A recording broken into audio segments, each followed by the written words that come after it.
This podcast is sponsored by nobody. Hey dudes, welcome to Splat from the Past, the only 80s themed horror and sci-fi show where things can get totally radical. Now, I've got a treat for all of you today because I will be talking to one of the greats in improv comedy going back to the 60s, and I'm talking about Phil Proctor. He'll be my second member of Firesign Theater. There's only two of them left. Phil, of course, came up in the Firesign Theater and the amazing countercultural irreverence of the 60s, and then he went on to do a lot of voiceover work in Toy Story, the Real Ghostbusters, the Smurfs, Rugrats. He's the voice of Howard. He'll be my third Rugrat on this show. And he's done a lot of, acting roles in he was in the sketch comedy movie Tunnel Vision alongside another guest of mine, Mike Mislove of the Ace Trucking Company. And he was in Cracking Up, which he collaborated with him on that as well. And he guest starred on the A-Team, the Twilight Zone reboot in the 80s, Freddy's Nightmares, Lobster Man from Mars, Nightlife, a lot of horror stuff that he did in the late 80s, early 90s. Oh, and he was also in Henry Jaglom's A Safe Place, Going to try to squeeze in a lot of these today, and it's going to be a great conversation. I cannot wait. Phil is a legend, He's got a radio show called Phil and Ted's Sexy Boomer Show, and he's just a Renaissance man. And you should check out his autobiography, Where's My Fortune Cookie, which he sent me a digital copy of, and it's riveting. It's amazing. I really enjoyed reading it. So yeah, here is my interview with Phil Proctor. Hey Phil, welcome to the show. How are you today? Well, just fine, thank you. I just came off of doing my own show. Yeah. Phil and Ted's Sexy Boomer Show, live on KPFK from 1 to 2. And our guest today was Bill Boggs. Yes. He's an old friend, amazing guy. And he's really promoting a new book that he's got called Spike Unleashed, which is the sequel to Spike the Wonder Dog. Yeah. Which is a book that you wrote last year. So I've been talking for an hour, and I'm ready to talk some more. How are you? I am spectacular. Yes, Bill was on to promote Spike the Wonder Dog a few years ago, and he's a great guy. I can't tell you what an honor this is. I consider you one of the greats, and I thank you for taking the time today. Oh, that's very kind of you. Yeah, anybody with the name Kovac, which is close to Ernie Kovacs. I know. One of my favorite people in the world. One of the comedians who actually inspired me to become a surrealistic comedian myself. Because I used to watch him live on the air back in New York in the mornings on, I can't remember the channel, 5 or 11, something like that, and doing the most extraordinary things. Funniest surrealistic comedy I ever saw. He and Bob and Ray. Oh yeah. People that Yeah. I grew up wanting to emulate them in the work. Well, just in general. And as it turned out, when the Firesign Theater happened, I could do all that, and it was just like a gift from heaven that I could actually put into practice the things that I admired so much in their comedian, in their comedy, and their influence on me. Right. So we'll get there slowly, but first, going back in time, I was skimming through your memoir, which you sent to me digitally, and I truly appreciate it. And Good. I was reading that your parents were in the theater, and that's why you're not gay. Well, actually, my parents were not in the theater, right? Is that what you meant to say? Because although my parents were both theatrical, my mother acted, she acted in college, and my dad also, and he was also on the debating team. He went to Notre Dame, and he used to debate all of the monks about the existence of God.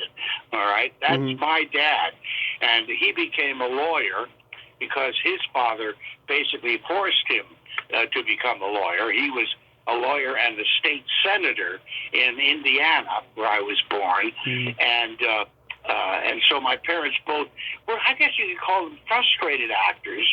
So they were delighted when their offspring showed all of the genetic proclivity towards the art that they were unable to do in their lives, and that's why they were so helpful to me. Right. And when you were in first grade, you made your stage debut in The Pied Piper of Hamelin on stage. Uh, Yeah, right. did they use real rats on stage? No, little boys dressed as rats, Oh yeah. little rug rats, if you will, Yeah. and I just remember how good it felt to be, a part of something with an audience that was supporting you and enjoying you, and I just thought that was the bee's knees, and of course I've continued to do so. I love Mhm. live performing, but I've also learned how to enjoy recording performances of all different kinds. Cartoons and dramas and documentaries. I was the announcer on Big Brother for 3 years Right. a while ago. Previously on Big Brother 3. That's my mom's All favorite that, show, by the way. yeah, fun. So anyway, and by the way, just for your listeners' sake, Mhm. my memoir is called "Where's My Fortune Cookie," Right. Yeah. and it's available wherever good bookstores are not. Okay, Mhm. online, Amazon, and Blurb, who are the publishers of it. And it's called "Where's My Fortune Cookie" because we may talk about this later. I survived an early mass shooting in San Francisco at a Chinese restaurant. But Yeah. more about that later. Yeah. I'm born and raised in San Francisco. I know about shootings and everything that's happened over there. It's crazy. Um, yeah. How old were you when you were on the Howdy Doody show? I was on the what? The Howdy Doody show. No, I wasn't on it. I just watched it. Oh, you watched it. Okay, I could have swore you said that you were on it. I'm sorry. Yeah, I Oh, thought. I didn't. No. Oh, My God, do I have to take the book back and change things? Which, of course, is true. There are a couple of misprints that got into it, but no, the Howdy Doody show had an influence on me because I lived at that point in Manhattan at 139 East 94th Street on the 6th floor, which is equivalent to like the 10th floor these days, the way they build things. And the neighbors downstairs had a television before we did. And my friend who lived down there invited me to come down at whatever time it was on every day and watch it with the family. And then we finally got our own Dumont television, and I could watch it upstairs. But I guess you could say it had an influence on me too, because of the live nature of the show. I always loved something. And by the way, in our conversation with Bill Boggs, yeah. that was one of the things. Yeah, that's one of the topics I'm sure he raised with you, which was that his show was live locally, and that made such a great difference because of the spontaneity that you could enjoy when you knew that, hey, this, nobody was going to edit this later. What you said was what people heard, and it makes for a very different dynamic and a very different feel between the people interviewing and being interviewed. Right, it certainly does. So you attended Yale. I know some of your classmates, Victor Miller and Bill Whedon. They've both become horror icons, and I love horror. Great. Did you know then that any of these guys that you went to Yale with were going to make it so successful in the business on their own? Yep, absolutely. When at Yale, there's the drama school, and there's the undergraduate theater organization, which is called the Dramat. And at the time that I was at Yale, which was like, 58 through 62, I naturally, the first thing I did was join the Dramat. Mm-hmm. and the Yale Russian Chorus, by the way, which got me into it, gave me a trip to the Soviet Union in my freshman year. But I met Austin Pendleton, I met Peter Bergman, mm-hmm. I met Sam Waterston, I met Skip Hinnant, yep. I met Peter Hunt, John Badham, and everybody else who was there, Tom Ligon, all of whom showed extraordinary talent. And also, they showed a focus towards wanting to become actors and directors and writers. And so, it was obvious that we had something really going. In fact, the kids in the drama school were jealous of us. And, mm-hmm. and in fact, many of us were cast in drama school shows. That's where I met Joan Van Ark, mm-hmm. and various other people who became famous in the arts afterwards. But we knew that we had a determination to get in the business. And we treated our time at the Dramat as an opportunity to learn more about the art of acting. And we did. And of course, as I said, I met Peter Bergman there, who wrote the lyrics for two musicals that I starred in, mm-hmm. written by Austin Pendleton. One, Tom Jones, I played the lead in that, and Booth is Back in Town, which was mm-hmm. a musical about the Booth family. And I played Edwin Booth, John Wilkes Booth's brother, in that. So meeting Peter Bergman at that point eventually led to my reintroduction to him here in California, mm-hmm. where he was hosting a show on KPFK radio, which I just did a show on right now, yeah. Called Radio Free Oz. And in the book, I described the strange way that I reconnected with Peter by sitting on his face. Well, a picture of his face in the LA Free Press, right? Yeah. And it said KPFK Newsman. Peter Bergman interviews returning Vietnam War vets. And I sat on this open copy because I was participating in a protest against a curfew mm-hmm. On the Sunset Strip, which led to what is infamously known today as the Sunset Strip riot. And I was there. So after I realized that Bergman was with KPFK, the next day I called him up. He said he's doing a radio show. Come on down. I came down that evening because he was on every night from, 11 to 1 or something like that. And I met these two other guys, David Osman and Phil Austin. We discovered we were all fire signs. Yeah. I'm a Leo. Two Sagittarians, and Austin, unfortunately, was an Aries. And so out of that union, not only did we discover we were fire signs, but we discovered we had a similar surrealistic sense of humor, and that we could act together. We could become different characters on Peter Bergman's show, and that was the beginning of the Fire Sign Theater, which became a 50-year career. Right now, we've lost Phil Austin and we've lost Peter Bergman. But Dave Osman and I were in our 80s, but we're still around, and we're working with our wonderful producer and archivist to release, Taylor Jessen is his name, to release more and more material that we have in our archives for our fandom and anybody else who gets interested in what we're doing. Nice. Yeah, I talked to David a couple years ago. Great guy. Were you guys aware, though, that you were in the middle of a comedy revolution that was going on at the time? No, frankly, we weren't, except that we were lucky enough to land a contract with Columbia Records, and that kind of surprised us and made us say, wow, maybe there is, a reason for us doing this and sticking together.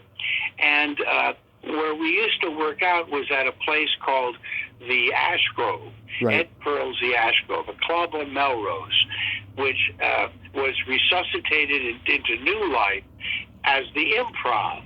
And it became famous as the Improv on Melrose, run by Bud Friedman. Yep. and a guy named Lano. Did you ever interview Bud, by any chance? No, he was out of my range. Okay. Well, recently there was a memorial to Bud at the Improv. Yeah. He was responsible for the careers of so many great comedians who went on to become stars, Yep. like Jay Leno and, oh my God, well, all of them. Yep. Everybody performed there, and everybody seemed to get, the good guys seemed to get some kind of wonderful professional lift from it and went on to great careers. The Firesign Theater also performed there, doing our Nick Danger routine, or the Nick Danger show, I should say, to respect it more, and for a televised version live from the Improv. So we continued to use that venue to work out our material as we had done when it was the Ash Grove. And there was also a group that was working there called the Credibility Gap. Yep. Okay, and out of that came Harry Shearer, David Lander, Michael McKean, lots of wonderful, wonderful people. So by that time, maybe a couple of years into our contract with Columbia, when we were trying out material to put on a new album, we began to feel like something was happening, and it wasn't until we did our Nick Danger album as the other side of how can you be in two places at once when you're not anywhere at all, because kids in those days, 33 1/3 vinyl records had two sides, and you had to turn it over. My God, labor intensive. But anyway, that became our big hit because it was accessible to people. We were parodying, cinema noir and radio detective programs, and that led to a real success for the Firesign Theater. And at that, and then we knew we really were onto something, and we embraced our career. We all committed to it, and the rest is history, or histrionics, if you will. Yeah, I mean, comedy was getting more irreverent. You had Richard Pryor, George Carlin, Cheech and Chong, all these guys that were saying "fuck you" to the establishment. That's right. Everybody in L.A. Go ahead. We said "fuck" on our record before any of them did. Yeah. Yeah, right. Don't crush that dwarf. Hand me the pliers. Yeah. I think that's where it was, where I played Principal Poop. And I was interrupted by a heckler in the audience, in my high school audience. And somebody yelled, Phil Austin, "Fuck you!" And I said, he said, "Fuck you, eat it raw." And I went, "Raw, raw, raw. That's the spirits we have here." So we said it first. Oh, that's awesome. Yeah, I mean, you guys, back then everybody in LA knew each other. Like, last week we lost the great David Crosby. You guys knew him, right? Yes. Yeah. Yes. I was introduced to David Crosby by Peter Fonda, who was a friend of his and a fan. And I remember going to David's place in Laurel Canyon and sitting around, singing with him. Yeah. In those days, it's true. You pointed out a very interesting fact. There was a bohemian class that existed, a bohemian society, and everybody who was up and coming in the music industry and the comic industry, we were all kind of rubbing shoulders and hanging out with one another, okay? Not only in the clubs, but in our personal lives. Yeah. And that was part of the reason why they did a documentary on Laurel Canyon. And I actually wrote a piece or a book about Laurel Canyon, which epitomizes again how it was a place where people could meet, sing together, work together, laugh together, and out of that came many, many great careers. Yeah, did you see Frank Zappa around? Well, interestingly enough, I never met Frank, but Ian Underwood, who was his pianist for many years, Yeah. he and I were classmates at Yale.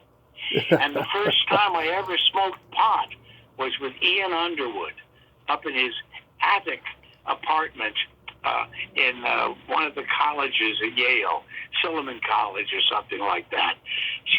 So I knew him, but I never crossed paths with Zappa, although I admired him tremendously, obviously. Yeah, he was a brilliant force of nature, that guy. Yep.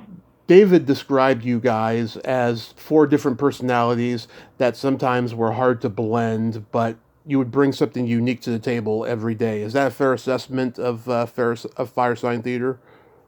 Yeah. I often use the metaphor that it's like a marriage, but no sex, and that's what kept us together. If you have a fight with your girlfriend or your marital partner or your martial partner, if you will, you're giving up a certain intimacy that you have with that person, and our children, what you had with that person. But with the Fire Sign, it was four guys who loved one another because we worked so well together and had the ability to make one another laugh. So no matter how many times we would get into terrible arguments over something, we would get back together because we loved one another. The last time we had a really great rift was over, I don't know, some issue about the sanctity of the group. Somebody wanted to go off in another direction and leave the Fireside Theater, and so people were not talking to one another. But I met the love of my life, Melinda Peterson, my third wife. I had two rehearsal wives before that, but Melinda we're still together after 30 years, and we had a wedding up in Ojai in the herb garden behind the Ranch House Restaurant, which is a very famous place up there. And I said, well, let's invite the Fireside Theater. Let me invite Phil and Dave and Pete to our wedding. So Dave Osman, who has a matchbook, he's a matchbook reverend. He joined the Church of Presumptuous Consumption or something, and he married us. He had the legal right to marry us, so he married us. And after the wedding was over, we all, linked we all posed for a picture, best way to put it. And so the four of us are all together, hugging one another, and pictures were taken. And a friend of mine, Charlie Moed, who was at the wedding, he took a picture from behind. So there was a picture of the four of us linked together from behind. And I made a bunch of copies of that and sent it out to everybody. And I wrote on it, "The Fireside's back." And that brought us together. Okay? Yeah. And at that point, we then all joined together again and continued to write albums and tour and do all the fun things that we were able to do because of our success. Yeah. You mentioned before, Don't Crush That Dwarf, Hand Me the Pliers. I think that album is a masterpiece, and I'm glad that it's in the Library of Congress because it is just a hilarious album that holds up. Where did that title come from? Well, actually, it came from a piece of sheet music from World War I, which was the Hun, which was the German enemy in World War I. The Hun was a derogatory way of referring to the Germans, and there was a piece of sheet music that said something like, Crush the Hun. Yeah. And we thought, and also the Huns were referred to as dwarfs. Yeah. Something else that we read. So we put two and two together and came up with "Don't Crush That Dwarf, Hand Me the Pliers," which also refers to the little people that they hired during World War I to do the riveting inside the wings of the bombers that we were manufacturing to fight World War II. Okay? Mm-hmm. So it came kind of out of that.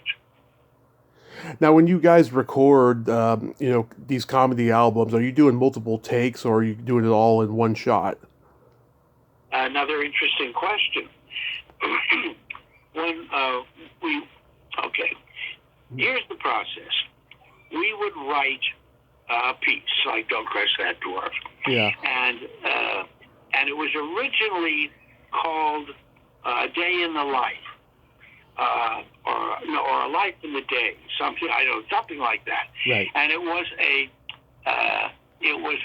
set that we performed as though we were on television, and we used a clicker to change scenes, and we'd make quick changes, put a mask on or throw a coat on and go from one channel to the next.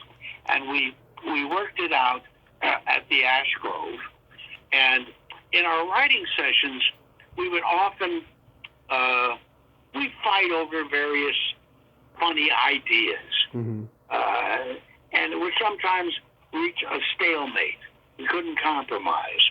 So it was kind of like begrudgingly, all right, we'll accept this character, this line, this beat, and put it into the final writing. And now we had a contract, thanks to a man named John McClure at Columbia Records, which allowed us to go into the recording studios at Columbia, on Columbia Square in Hollywood, any time that the studios were open to us at no cost. And that's because after our first album, How Can You, pardon me, Waiting for the Electrician, or someone like him, the suits at Columbia, I think Clive Davis might have been one of them at the time, said, "Who are these guys? What is this crazy comedy? We don't want them. Let's fire them from the 3-year contract." All right. And John McClure stood up and said, "No, these guys are geniuses. They've revolutionized comedy. They're doing long-form radio comedy. They're doing long-form recordings, which nobody else has ever done." He said, "I'm going to sign them I will keep them on the label and sign them to a spoken arts contract." Now, the spoken arts contract gave us unlimited studio time in exchange for a lesser royalty. Well, we accepted it because we could then write, like, say, the first 10 pages or even 5 pages of a record and go in and record it. Now, here's an answer to your question. We would slave over those 5 pages to make sure it was what we wanted to record when we went into the studio. Then we set up, behind the microphones, and we start doing the scene. And because we were now inspired, we knew that it was going to go on a record forever. We would play with it. Wait a minute. It'd be funny if you said this, and when we were actually doing it, we were inspired to change it. And so even after sweating over all of these minor changes when we wrote the script, we would improvise it in many times, or rewrite the script on the spot, and that would inform us as to the next beat, the next 5 pages that we would write until we finished it. So it was a combination of hard work, writing it down, and then bringing what was written on the page into a live performance, which often colored and changed the way that it was presented. And that's why the albums have such a spontaneous feel to them. And then in post-production, we could augment what we were doing with elaborate sound effects or music or, creative mixing. And so we had like 3 goes at it. Mm-hmm. Write it, perform it, and then post-produce it.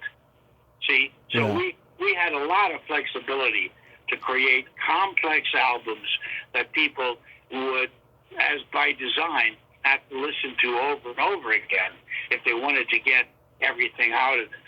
Okay? Mm-hmm. Interesting. My favorite bit on Dwarf is the Mighty Hot Dog. Was that meant to be a knockoff on Billy Graham?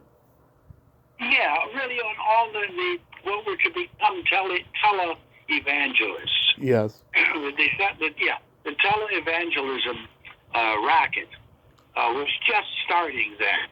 And of course, it was ripe for parody. So, yes.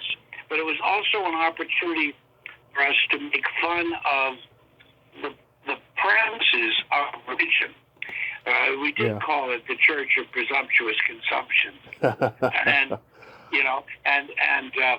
it was based on, it was based on my observations of a church that had a cross that looked like, reminded me of a television antenna. Okay? And in my mind, I was driving down Ventura Boulevard out in Encino. I saw this very modern church with this big old cross. And I thought, well, this is their antenna, and God is speaking to them through this cross, through this antenna. And that was kind of the inspiration for Pastor Flash. Yeah.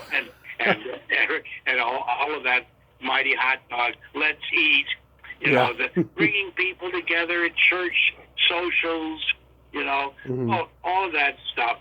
It's hard to describe the result of a lot of the stuff that we wrote because they all came from inspirations and origins, right? But they then became something more than that because any one of us would bring in an idea to make the others laugh, and then if it was something we wanted to perpetuate in one of our albums, we would basically all share a part of it. Nice. That's why we call ourselves the 4 or 5 crazy guys. The 5th crazy guy was the combination of all of our art in the final product. Okay, where you almost like giving up ownership of the idea that you came up with. When I came up with Ralph Spoilsport, it was because I had come up to Los Angeles with a show, a musical called The Amorous Plea, an adaptation of Molière's School for Wives. It was a big hit in New York. I won a Theatre World Award for it, as did Imelda DeMartin, my beautiful co-star. We brought it out to a little theater called the Las Palmas Theater on Las Palmas in Hollywood. And I didn't know how to drive. I grew up on a bicycle in Goshen, Indiana, and on public transportation and my own feet in New York. So I was very isolated, and I eventually found a little apartment walking distance from the theater. So I didn't have to learn how to drive, but I would go and watch after doing a show.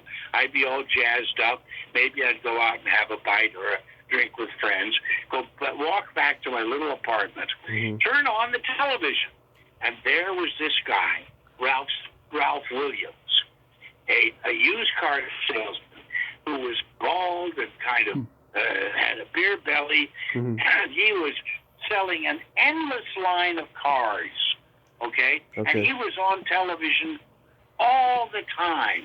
You could hardly turn on the TV without seeing Ralph Williams, and that's what inspired me to become Ralph Spoilsport, this demon who is on the air all the time selling you things, okay? Yeah. And so it came out of isolation. Later, I learned how to drive because this was a big hit in Los Angeles as well, and we were going to be there for a while. And I got myself a great apartment up near the Hollywood sign, overlooking all of Hollywood down to the sea. My phone rings. It's my agent in New York announcing to me that I had been cast in a musical that I read for maybe 3 or 4 months before, and that they wanted me to come back to New York immediately, and had a ticket for me to fly back to New York. So I had to leave the show and the car and my lovely apartment to go back to do a show called A Time for Singing on Broadway, which is a whole other story. But I was up and ready for all that. I really learned that in show business, the wisest thing to learn was never say no. Right. Okay? Because whatever you were going to do was going to lead to something else, because people could see you doing it and doing it well, and they wanted to see more of you. I want that guy in my show. Yeah. And that indeed is how my career has gone, right up to today.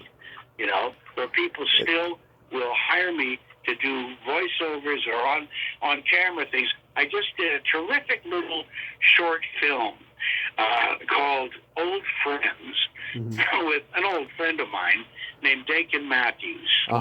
And Dakin is, he's a very famous character actor. Yep. Right now he's in rehearsal for a reinvention of Camelot with book by Aaron Sorkin. Okay? Yep. It's going to be at the Lincoln Center in New York.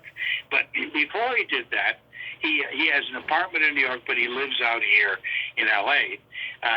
He recommended me to work with him in this short film. Nice. About 2 old guys sitting on a bench, watching their grandkids playing in the park, and they get into a conversation. My character forces him into a conversation, and there's this very funny dialogue between us, making fun of our grandkids and everything. And at the end of this sharing, it turns out that I have known this guy, and he's known me for 43 years. We're old friends, but he has Alzheimer's and doesn't recognize me. Wow. But I say to him, look, you made a friend at the playground today. And, and so we're still friends, but he doesn't know who I am and how long we've been friends. It's a very touching, beautiful little film, and I hope something really comes of it. Oh, I'm going to keep an eye out for that. That sounds great. I'll let you know. Awesome. In 1985, you guys did a hilarious special for Cinemax called Eat or Be Eaten, and I gotta tell you something funny, Phil. For years, I used to see the VHS for that on my video store shelf, and I did not want to pick it up because that title put me off, right? Then a couple of years ago, I had Heidi Holliker come on here, and I saw that it was on her IMDb, and I was like, what's Eat or Be Eaten? I used to see this on my video store shelf, and she explained that it was a special you guys did, and I was like, oh, is that all? And I watched it. I watched it on YouTube, and I laughed my ass off. It was hilarious. Oh, that's great, Tommy. Yeah. Because that piece, Eat or Be Eaten, was actually written to be an interactive video. Okay, we were hired. I can't remember this gentleman's name right now, but it was a futurist.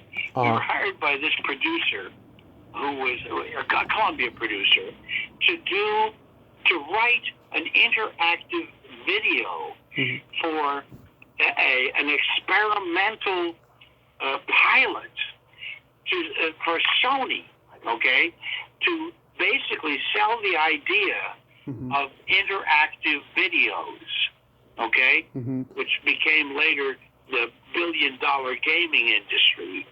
So we were sitting in this little office writing this thing, And the next step was they took pictures of us in the costumes Mm-hmm. of the characters that we were portraying.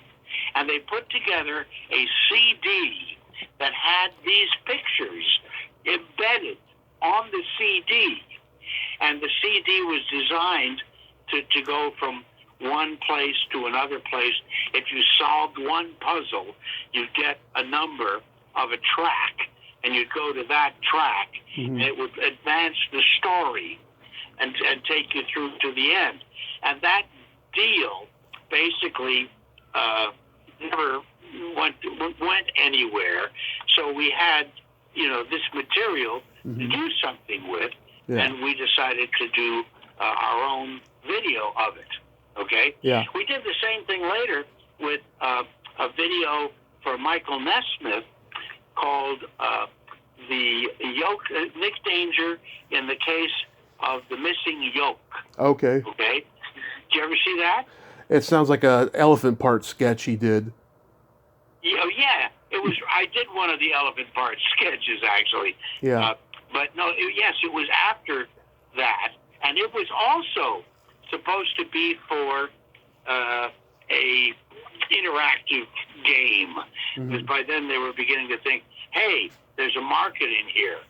But that deal fell through. So he decided to do it anyway as a video. And we did. And it was, it was quite successful. So, the early instincts of the gaming industry, the video gaming industry, we were part of that, amazingly. Yeah. And later on, of course, I did voices for Call of Duty, and oh my God, I was the character of Yeah. Dr. Vidic, the Yeah. evil villain in Assassin's Creed, and I did, scores and scores of voices for these interactive videos that we helped create. In fact, another interesting little fact, Phil Austin and I did voices for the very first interactive game Wow. called Bomb Squad. Nice. You ever heard about this? It sounded vaguely familiar. Yes, Bomb Squad was the first interactive game ever. They digitized our voices in ways that they could, because the amount of space, computer space or disk space, was so limited back in the early 70s or the late 60s, I can't remember when we did it, that we'd have to go in and say things like, "the, I, you, we," and they would then put their R, and they put together sentences based on these, our short words, or our short things like, look out, stuff like that. The characters were not, greatly evolved, but by God, Bomb Squad, very first interactive video game. I was there. Amazing. That is amazing, yeah. Last year I had Archie on, and he has no recollection of the National Toilet sketch, so I had to describe it to him, and he's like, "Oh, I found a picture of me recently sitting on a toilet reading a tabloid, so I was wondering where that was from." Yeah, this is Archie Hahn you're talking about? Yeah, Archie Hahn. Yeah. Wonderful, funny man. A good friend for many years. One of the original Groundlings. Yes, original Groundlings, and he was in the committee. That's right. Yeah, the National Toilet. I read mine online. Yeah. That's right. That was a perfect... That was a funny album. And what was the other one? What do we call that wine that you drink out of a paper bag? The whole world is spinning, I remember was what they said. Yeah. Wino Brothers wine. The Wino whole world Brothers. is spinning. The Wino Brothers, yeah. Lots of fun. Let's talk a little bit about acting credits. You're my second guest from A Safe Place. I talked to Wendy Gerard. She has very little recollection of the movie. What do you remember about it? Oh, heavens. I remember it in great detail because it was It was Henry Jaglom's first film. And Henry just informed me yesterday that there's a book out there now called The Films of Henry Jaglom. Nice. Okay? And furthermore, his daughter just directed her first film, which is called Jane. And I have yet to see it. I think I'm going to look at it tonight because I just heard about it from Henry yesterday. But anyway, Henry Jaglom was a friend of mine whom I met at a place called, I think it was called Downey's on 8th Avenue in the Broadway district. And after we do I was at the time understudying the role of Rolf in The Sound of Music, which was the first Broadway show I ever did. Yes. And I was directed by Richard Rodgers himself, the great Richard Rodgers, because he directed everybody who became a part of that show during our singing the songs. And later on, he chose me to be in the national touring company of the show. And I did that for years. Rolf, the singing Nazi. You are 16, going on 17. I am 60, going on 70. Anyway, it was, okay, getting back to Henry Jaglom.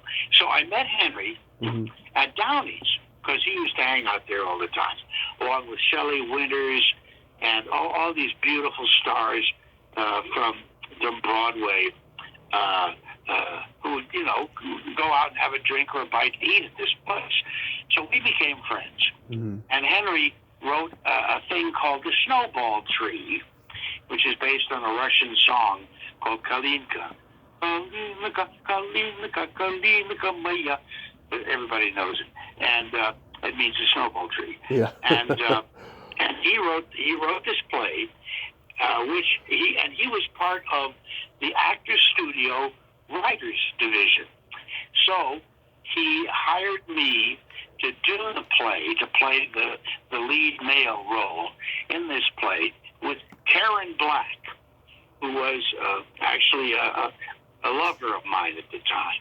Nice. And with Bonnie Bedelia, Richard Pryor, Charlie Deercop, and God knows how many other actors. Wow. And we did this play as a presentation at the Actors Studio, and it was successful. So he reconceived it as a safe place. And when he came out here to Hollywood, he said, I'm going to make this movie. Henry has the benefit of being independently wealthy because his father, it's a great story. They were forced to emigrate from Russia during the pogroms, and his father became very successful in America. And he and his brother later made a killing selling some property in New York. So Henry has always had the wherewithal to do his own, to create his own studio, okay? And to his credit, he's made a lot of wonderful movies. But A Safe Place was his first shot at it. And I remember doing screen tests with Candice Bergen and, all kinds of wonderful, beautiful stars, or soon-to-be future stars. And finally he decided to cast his friend Tuesday Weld as the lead female.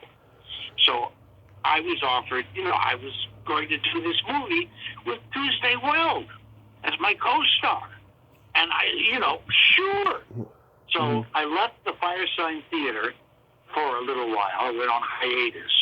And we shot it in New York. And he also got Orson Welles to be in the film. And so I got to meet Orson. And Orson was a very generous man. He and Henry became very close friends. And he released a wonderful book called Luncheons with Orson that I highly recommend to you, because he used to have lunch with Orson's at a nice restaurant here in Beverly Hills every every day, every week, every week. And he asked for permission to record their conversations. Mm-hmm. And of course, he would ask him all these incredible questions about his career, the people he worked with, and out of that came this wonderful book of Orson Welles' reminiscences. But at the time, Henry got Orson to work into movie because he wanted him to play a rabbi who was a very close friend and mentor of Tuesday Wells. Mm-hmm. And this was Henry's first movie, and Orson Welles was reticent to do a first film with a first-time director, and but Henry kind of convinced him that he should give it a shot. And Orson said, "Well, can I do some magic tricks in it?" Yeah. And Henry said, "Sure." So if you see the movie, you'll see Orson Welles as a rabbi doing magic tricks. What a role. But what I loved about Orson was we were staying at a place called the Essex House, mm-hmm. which I later called the Sex House because I had a lot of fun there. And he would sit downstairs in the lobby and hold court with all these film students mm-hmm. from nearby schools. And he was very generous with his time. But also, he was working on his film, The Other Side of the Wind, mm-hmm. Which is a famous film. Everybody's heard about it. And it was never really made, although they made a kind of a version of it mm-hmm. to show what it was about. And he borrowed a correcting selectric typewriter from the staff of the hotel mm-hmm. to work on his movie.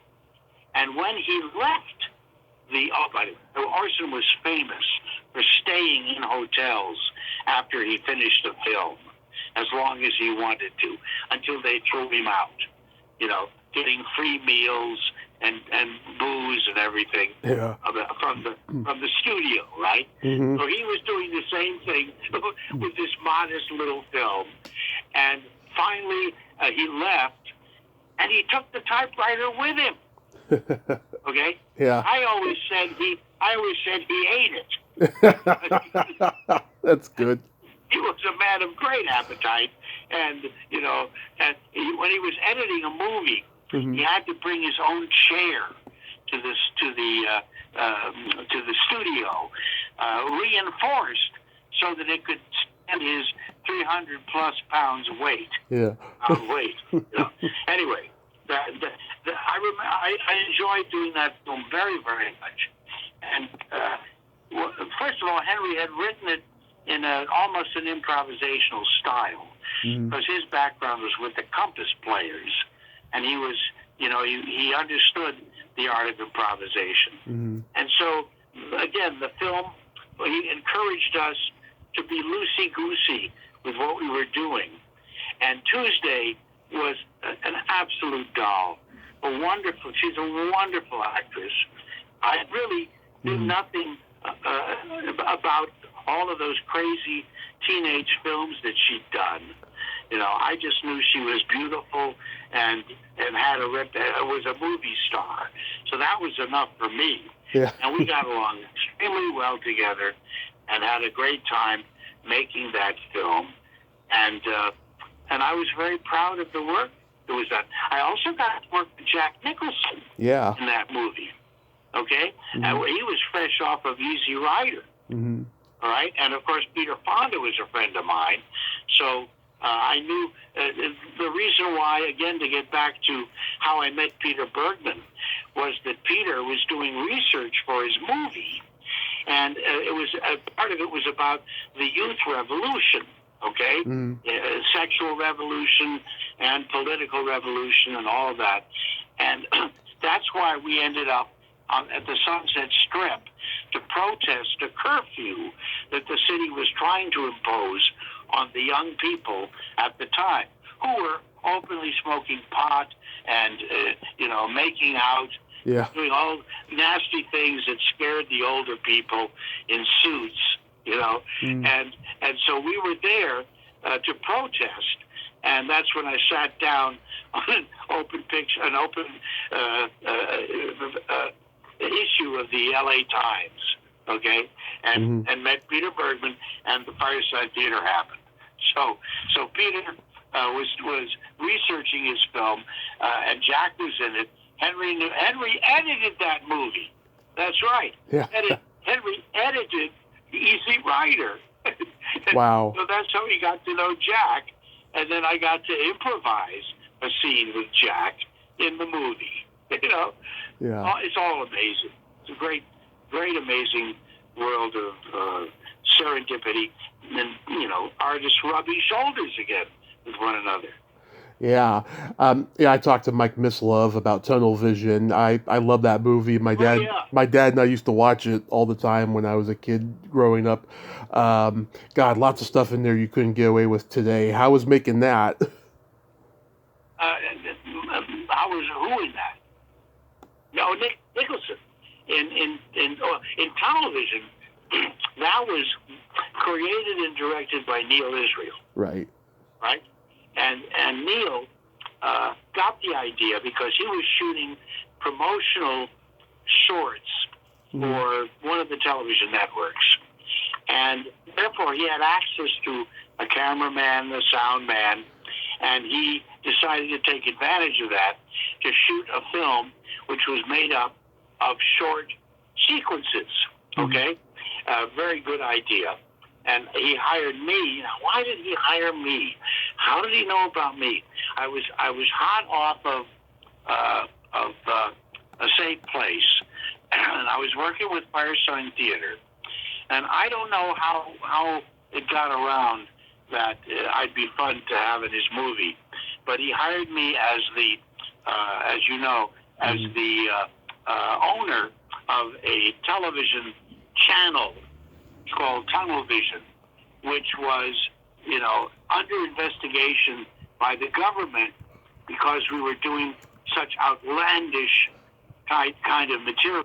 All right. Now, Michael Mislove also ended up, I think, co-producing with Joe Roth another film that Neil did called Cracking Up, which I was in. Peter Bergman and I were both in that, because at that time, Peter and I had started our own career touring as part of the Fireside Theater. Again, all these interconnections of people in community working with one another because we had fun doing it, And really, to a great extent, the movie industry is still a lot like that. Not so much television, but the movie industry, okay? Yeah. Because, people can work together and recommend one another. Oh gosh, I'd love to work with that director, or I'd love to work with that actor. Right. We'll do it. We'll make a movie. Television is much more about putting together a cast that is compatible and hiring guest stars to step in, which I was also able to do on shows like All in the Family. Give me a break, where I became good friends with Carol O'Connor, and he then opened a restaurant in Beverly Hills. Yeah. I used to go down there and we'd sing together. We'd sing songs together. Because he had a lovely Irish tenor, and I was an Irish baritone. So, and again, such a small world, a world of friends. It's and not frenzy. It sure is. It does. It does. You mentioned Cracking Up. Yeah, that movie is full of the who's who of sketch comedy in the 70s. You got Fred Willard, Steve Bluestein, who I've interviewed, David Lander. I talked to him before he passed.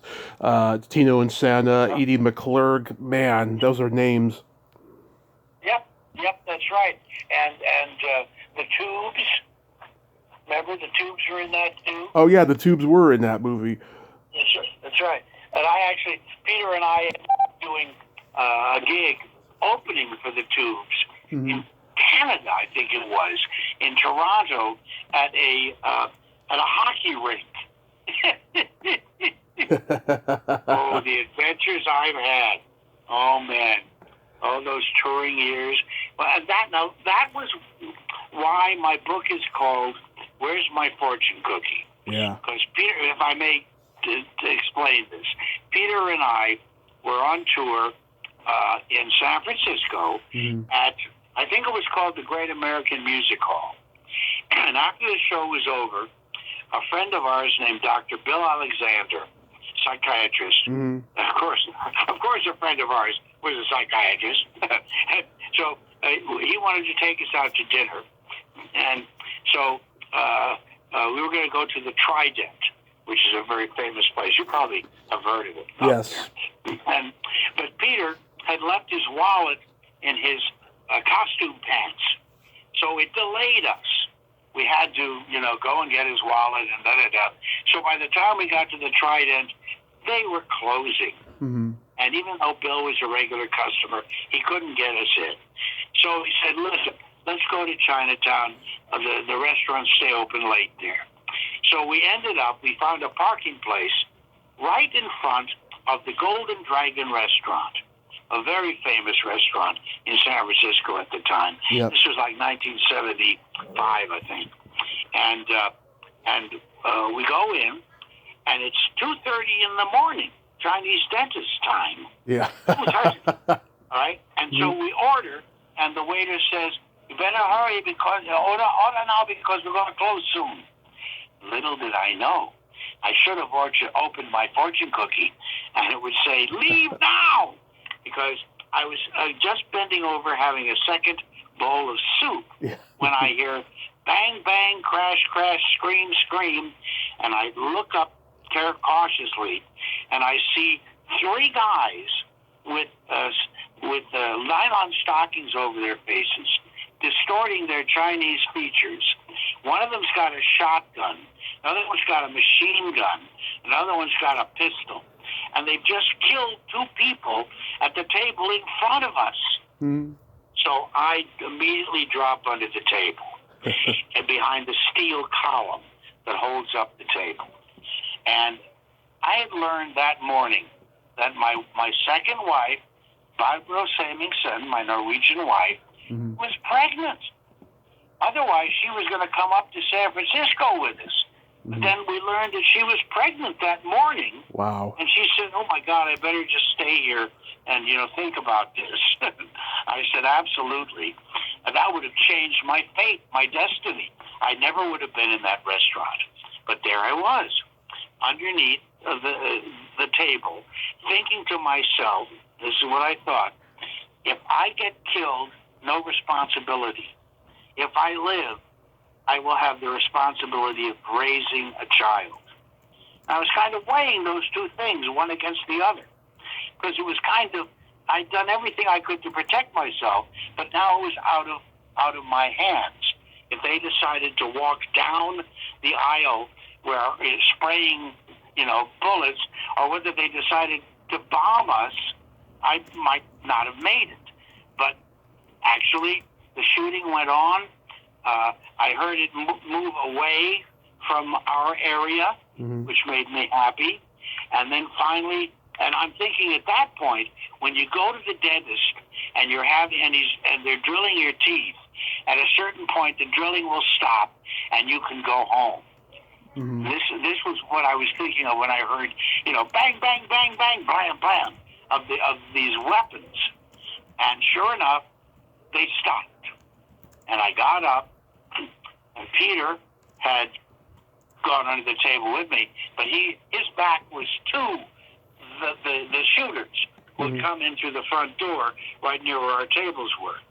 And what he had imagined was that an angel was lying over him, protecting him with its golden wings. And indeed, he survived unscathed. Wow. And then I said, Bill, are you okay? No. He had been shot in the foot by a ricocheting machine gun slug that had that had broken through the seam of his boot. Wow. And gone up the back of his leg, and to this very day is lodged behind his knee. Too much trouble to take it out. Okay? Yeah. So he sets off metal detectors all the time. But we immediately assessed the situation. Some guy came up to me with a bleeding hand, and I wrapped a napkin around it.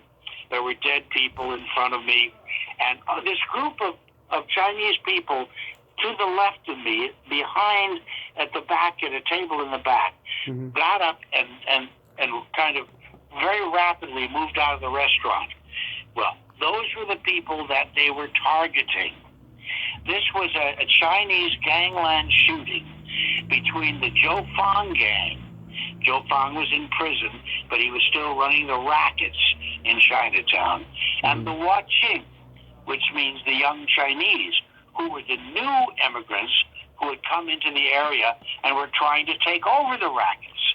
So there was a gang war going on between them. And the Huaqing had lost one of their members who'd been killed in one of the shootouts, and this was a revenge shooting, and they were going to try to get the Huaqing. Okay, the Zhou Fang gang wanted to get the Huaqing. That's right. The Zhou Fang gang had lost a member, and they got none of those guys at all. There were guys and gals in the group. None of them. Everybody that they killed was innocent. 5 killed, 11 wounded.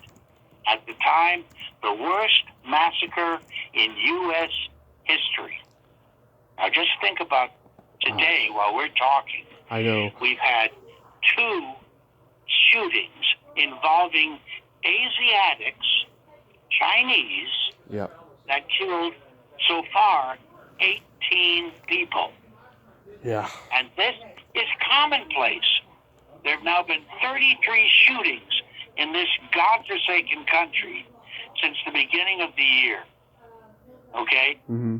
Thanks to the conservatives, the Republicans, and the NRA. It's shameful. It's outrageous. It's horrible. But, you know, this is the state of affairs politically in our country right now. We can't do anything. So anyway, I survived, one could say, the first of the Chinese massacres. Okay? Yeah. And that's why the book is called Where's My Fortune Cookie? We had to perform the very next day in Aspen, Colorado, Peter and I. And so, the first thing that happened after the shooting was that through the open door, the front of the restaurant, came a cameraman and a lighting person, and they scanned the scene and then ran out. Talk about surrealism. Yeah. And the next thing that happened was, about 3 or 4 minutes later, a bunch of medics came in, performing triage.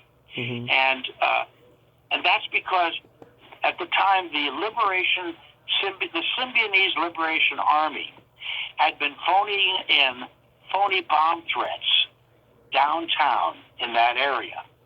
And apparently they phoned one in near the restaurant. So all of these ambulances and cops and reporters were down in that area covering this thing, and they almost literally heard the shots as they were being fired.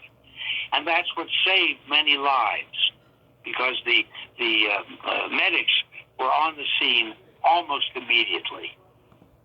It was an amazing event to have survived.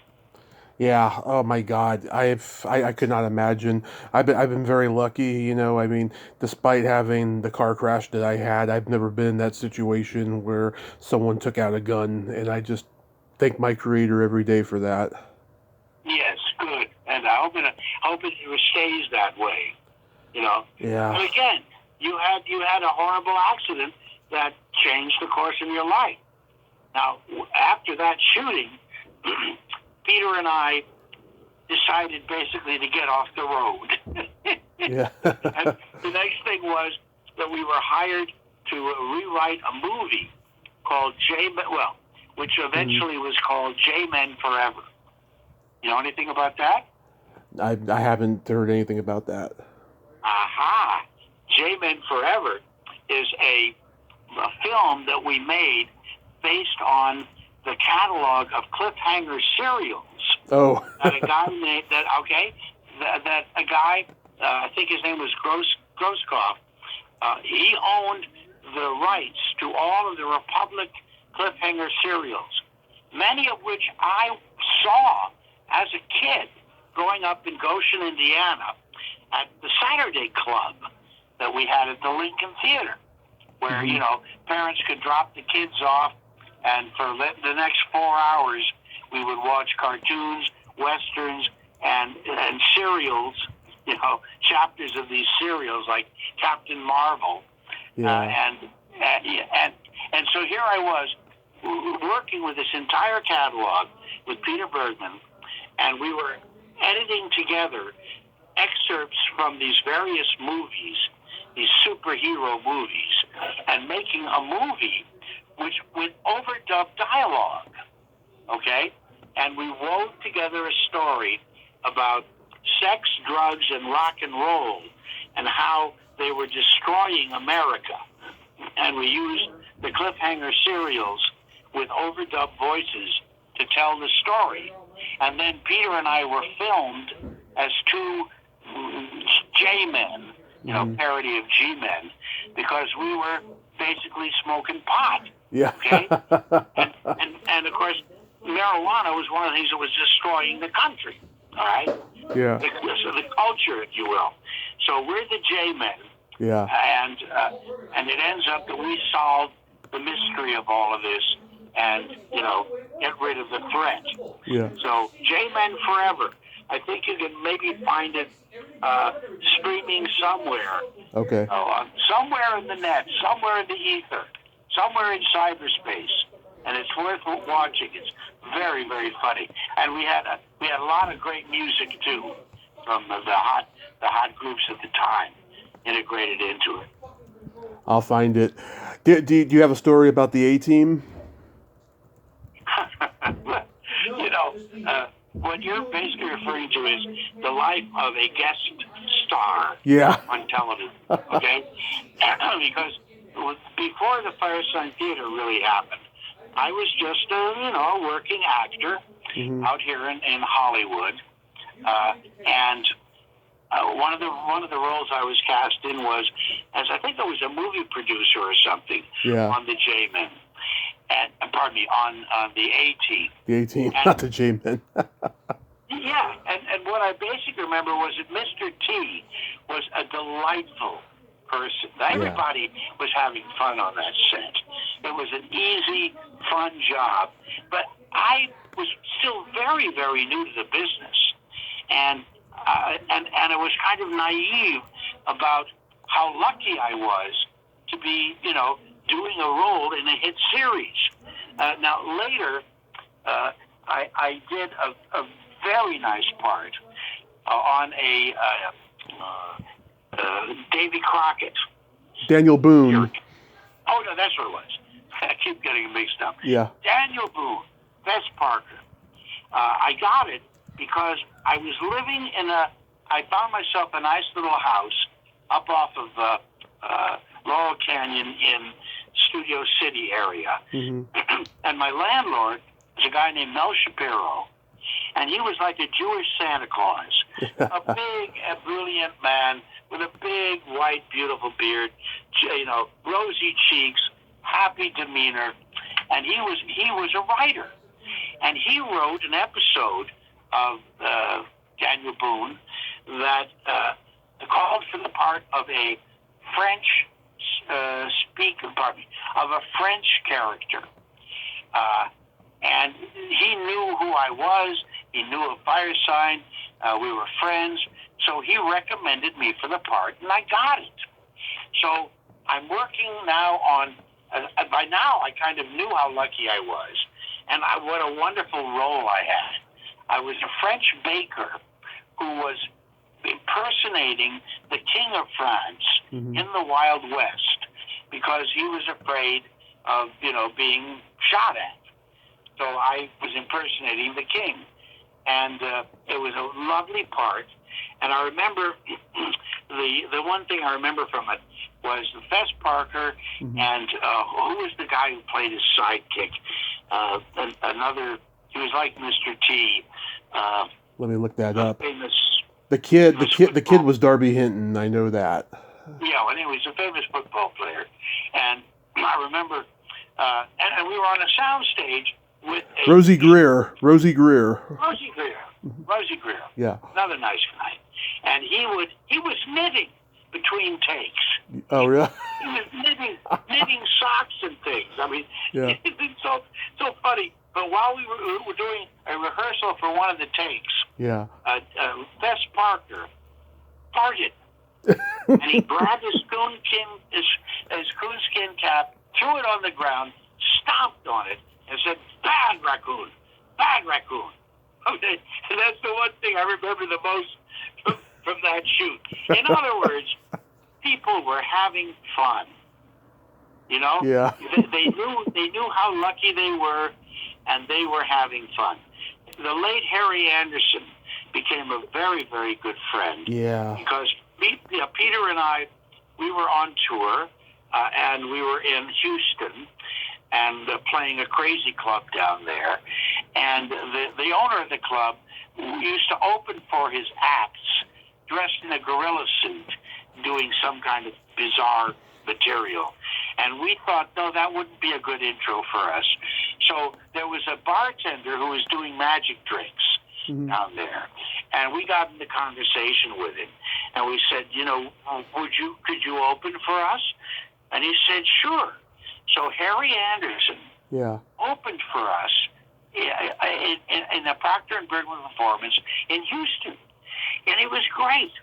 Well, we ran into him again, I think, in Austin, Texas, and asked him the same thing. By now we were doing a different kind of show. But we said, could you are you still doing Magic Act? He said, sure.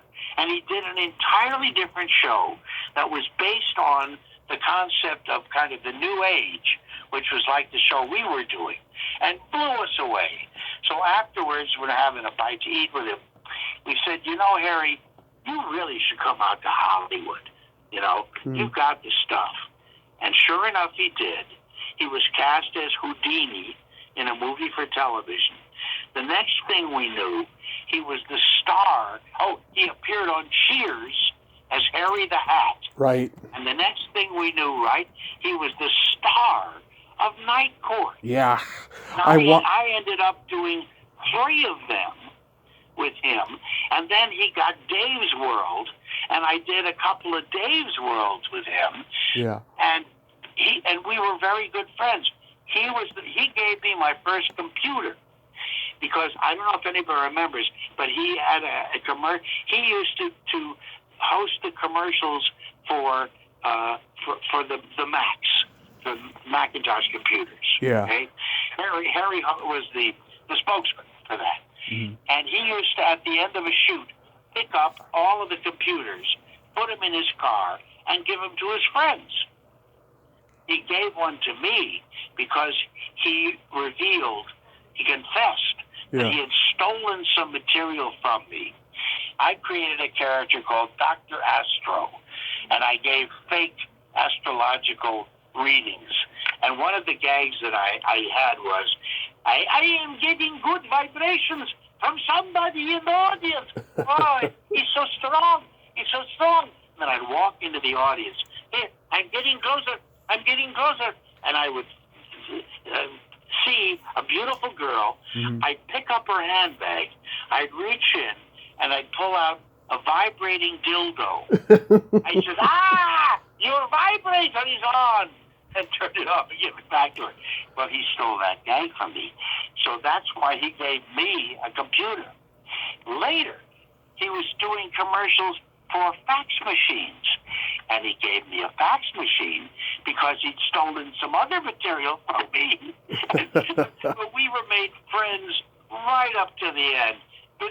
Right up to about 2 months before he died ridiculously of complications of the flu in Asheville, in his beautiful Gothic home there. He was the only guy I knew who had 2 electric chairs in his house. Wow. I miss him. I miss him every day.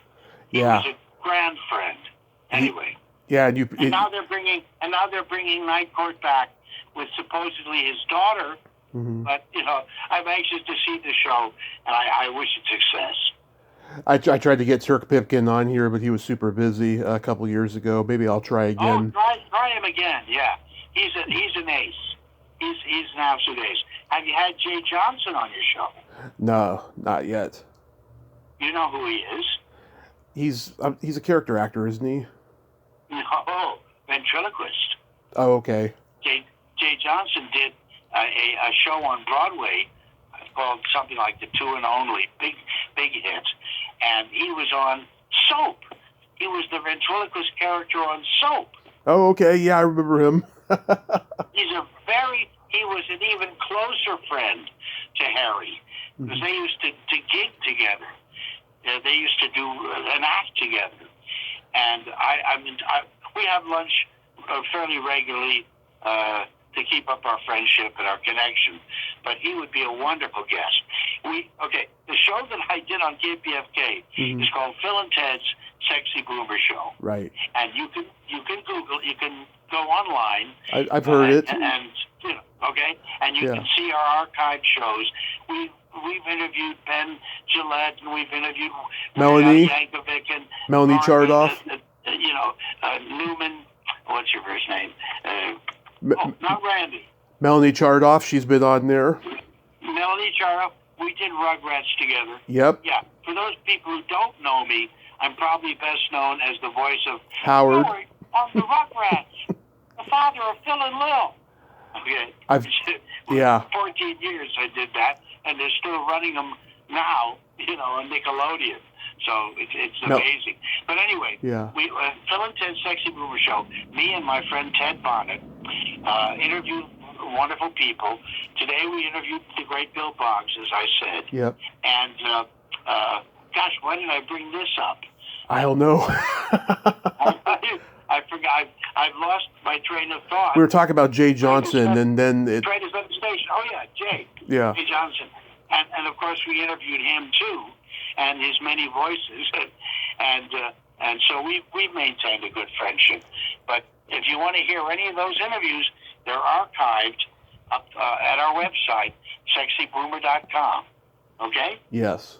I love the interview with Melanie. I've had her on, and I had Cheryl Chase on, and we interviewed her too. Yeah, I mean, you all love being associated with Rugrats. That's how I first became aware of you, was through cartoons, because I grew up watching the Smurfs, the Real Ghostbusters, Toy Story, all that stuff, and I always saw your name in there. Yeah. I was really blessed. I got in. The first show I did actually was the Smurfs. And I ended up playing a character named King Gerard, opposite Frank Welker as my robot assistant, the Robo Smurf, whatever they called him. And that was at Hanna-Barbera Studios. Let me clear my throat for a second. There. It was Hanna-Barbera Studios. And they were doing all of the great cartoons at that particular time. So once I was in the repertory company, I got to do voices for Richie Rich and the Flintstones and the Jetsons and all those wonderful, wonderful shows. And I met all kinds of great people like Jonathan Winters. Yep. Heroes of mine. I've really had a wonderfully lucky and gifted career. And then, of course, I got connected through the late Mickey McGowan to the Pixar movies and the Disney animated features. And I did, dozens of those. And of course, working with John Lasseter, whom I'm sorry had his career sullied a little bit. Yeah. Working with I can say the great John Lasseter on the Pixar movies was an extraordinary adventure for all of us, because we were on the ground floor of all of the innovations in computer animation that he was creating at Pixar. And there's one funny story. Yeah.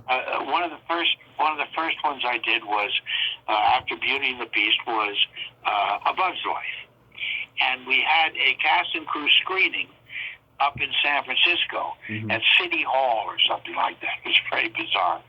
And at one point, I met this tall, dark-haired, gangly man with a kind of a goatee who said, I'm one of your greatest fans. And it was Steve Jobs, who had just bought into Pixar to help them develop their CGI, their computer magic, okay? And I said, great, nice to meet you, you know? Yeah. And then later, when the Library of Congress purchased our archives, this was about 4 years ago or so, Taylor Jessen, our archivist, was going through all the material that we had, came across a contact sheet of pictures of a record signing that we did up in Berkeley at a record store. And there we are standing with this tall, dark-haired, gangly guy with a goatee. It was Steve Jobs. Wow. He really was a fan of the Fireside Theater. And to prove it, he put I guess you call it an Easter egg in the iPhone, which unfortunately isn't there anymore, but it was there for like 10 years. If you would say to the iPhone, this is worker speaking, pardon me, to Siri, this is worker speaking, hello, she would say, hello, Clem, what service can I perform for you? LOL. And that refers to a line from from I Think We're All Bozos on This Bus, which was an album that the Firesign did that basically predicted the computer revolution. And Steve Jobs was inspired by it, and I played a character named Clem. When I told the computer my name, I hesitated, Clem. So I became Clem, and he lifted that line and put it into the iPhone as a Easter egg for a long time, as an homage to the Fireside Theater. Pretty cool, huh?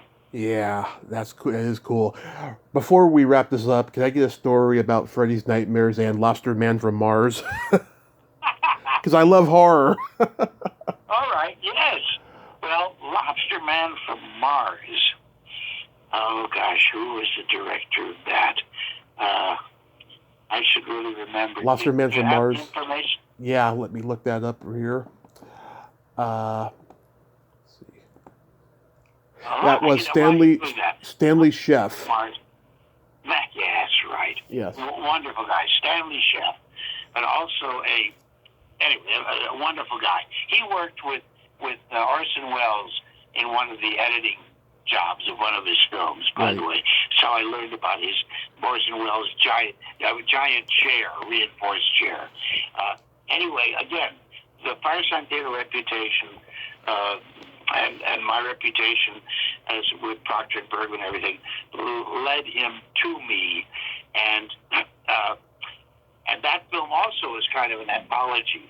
It was made up of short scenes that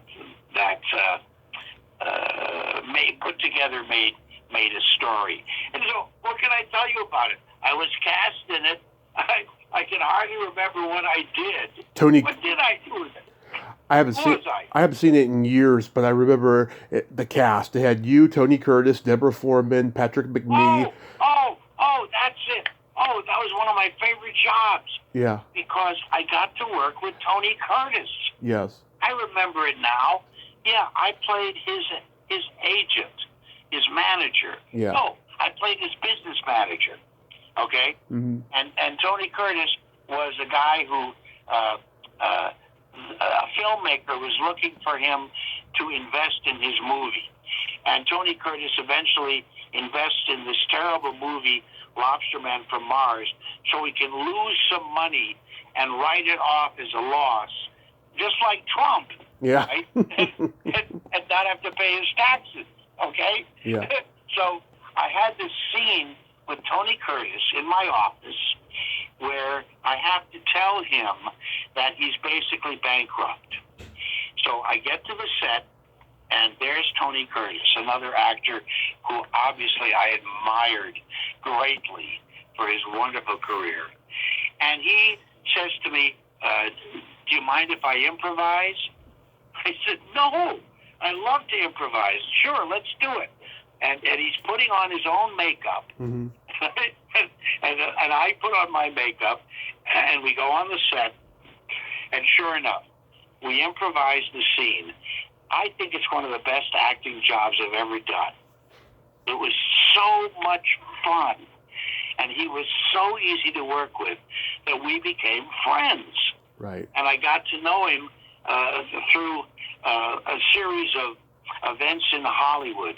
Again, right up to about 6 months before he passed away. Okay? Mm-hmm. But he was a great guy and a joy to work with. And I loved being that movie. Now, what was the other one you asked me about? Freddy's Nightmares, which had Rosalind Allen and Ed Begley Jr.'s wife, or his ex-wife, I should say, Rochelle Begley. Yeah, okay. Well, that was the episode I did was I played a psychiatrist rapist.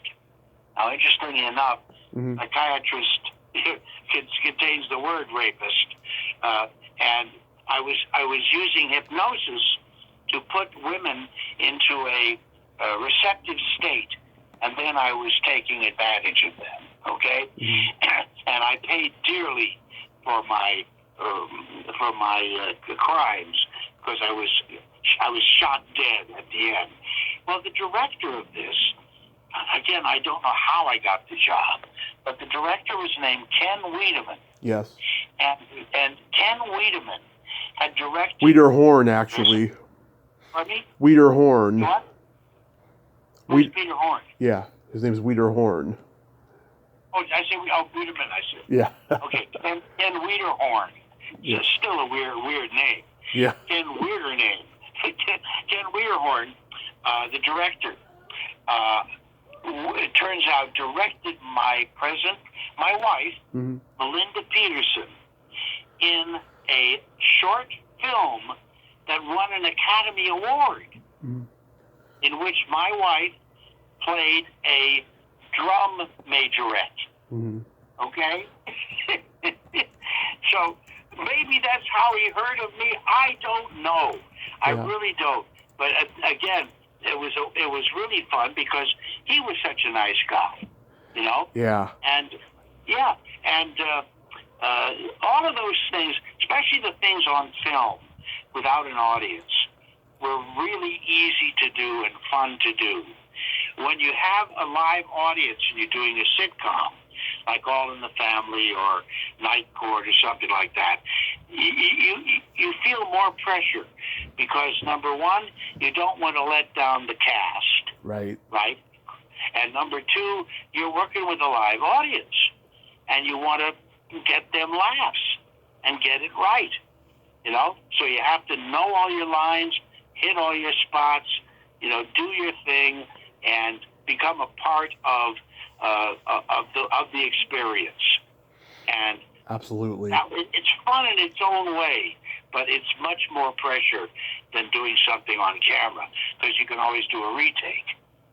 You know, now you can do retakes on these shows too, but they're a little embarrassing. Yeah, because you have to do the same scene over again with the same live audience, right? Yes.